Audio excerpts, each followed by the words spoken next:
From Los Angeles, TraderInsight.com presents Dr. Adrian Manz in the war room and at the helm with today's look at stocks and sectors on the radar. For TraderInsight.com, this is Adrian Manz, and this is Stocks and Sectors on the Radar for Friday, January 23rd, 2009. On Thursday, Dow Jones Industrials down 105.3 to close at 8122.80. We had 677 stocks advance, 2,386 decline, and NYSE total volume of just about 1.6 billion shares.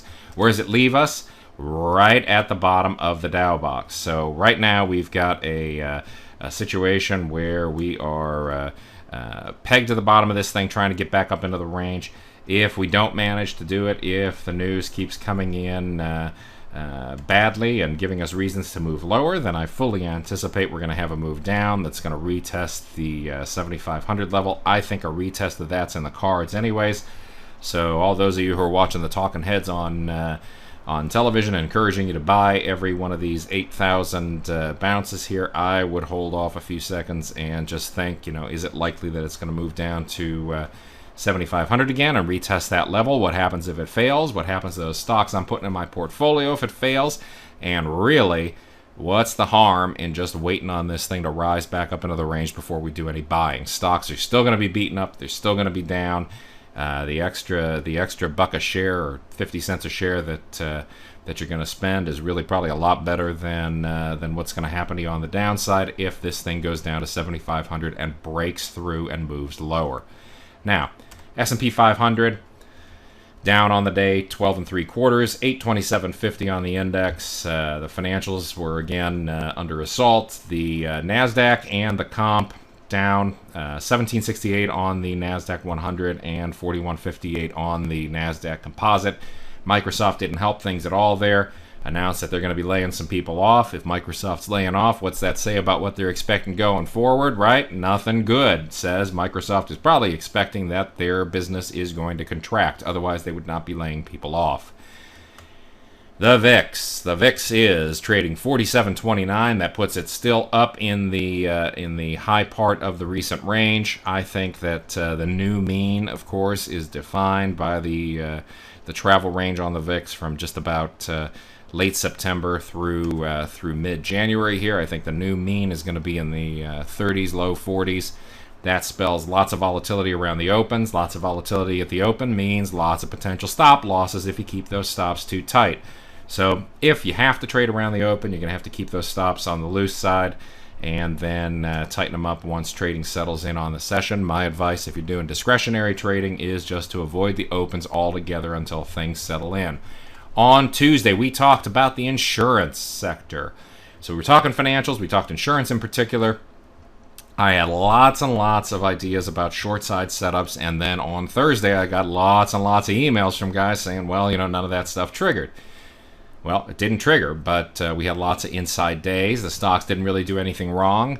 They consolidated. They moved in concert with the market. And then on Thursday, when the market started moving lower again, right, we had AFG, American Financial Group of Ohio. That was an extra inning setup, right? Anytime that we don't get a trigger on the day after a fastball setup, what's it mean? Look at Chapter 11 of Around the Horn, A Trader's Guide to Consistently Scoring in the Markets for advice on that one. It's right out of the textbook, and here's what happened. On Thursday, we had a big move lower. This thing started trading the day at $20.22 and wrapped up at $18.09. So the move that we were looking for Wednesday's trading actually came on Thursday. It's just an extra inning setup. And for Friday, it's set up once again. This one at $17.99. Is a fastball short side setup. We're going to look for weakness in the index once again, IUX.X, weakness in the broader market, and of course weakness in the stock. Going to look at the New York Stock Exchange open book for any kind of indication of selling, and then we're going to watch American Financial Group Incorporated, ticker symbol is AFG, for a move lower. Aflac. Look what happened to Aflac, right? If you were watching this one, this was on the video the other night as well. Yesterday was an inside day. Look where it traded, down in about the lower half of the range. It's not really a backdoor slider because it didn't close in the bottom part of its range on the day, but it's sure as heck an extra inning setup. Should have been on everybody's radar for today. And look what happened, right? We've got a wide range, expansion of range, expansion of volume. This is a fastball to the nth here. I'm going to watch this one on Friday for a move below 21.98 or so, 21.99.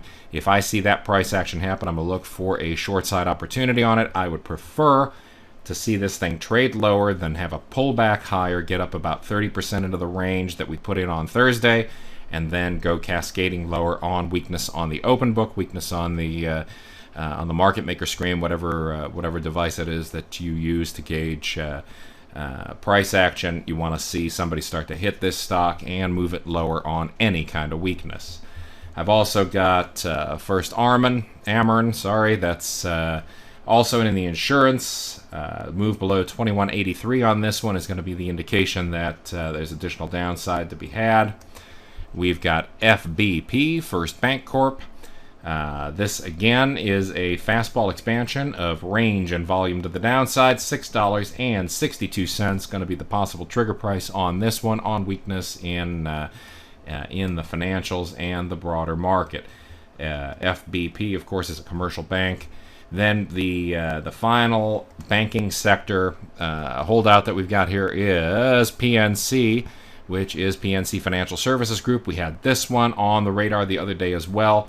We didn't see the giant move lower in this today that we saw in the rest of them, but it is a switch hitter setup. The low was 27.52. I'm going to be looking for 27.42 as a low tick on Friday. If we see volume coming in and we see weakness in the sector, weakness in the index, then I'm going to be looking to short this stock at $27.42 per share. Additional stocks to keep an eye on: Lockheed Martin.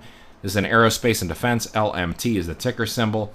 A move above 85.69, maybe 85.75 on Friday is going to be indication to me that this fastball expansion of range and volume that we saw today is going to be something that's got some legs.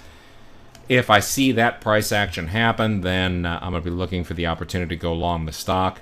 And then in information technology services, we've got MasterCard Incorporated. This one's a switch hitter on the downside. And if I see trade on this below 125.33, I'm going to start looking for an entry. 125.25, probably I'd be really convinced that I had something that was possibly going to take a shot down lower. It's got a long way to go if it starts trading down, right? All the way down to 121.51 on a swing. I don't do a lot of swings right now. I'm primarily out of the market at the close, so I'm going to look for the smaller move, probably from anywhere from 70 to 90 cents on this on an intraday pop. So there you have it. That is Stocks and Sectors on the Radar for Friday, January 23rd. If you have any questions, shoot me an email at adrian@traderinsight.com. Use protective stops on every trade and have a great trading day on Friday.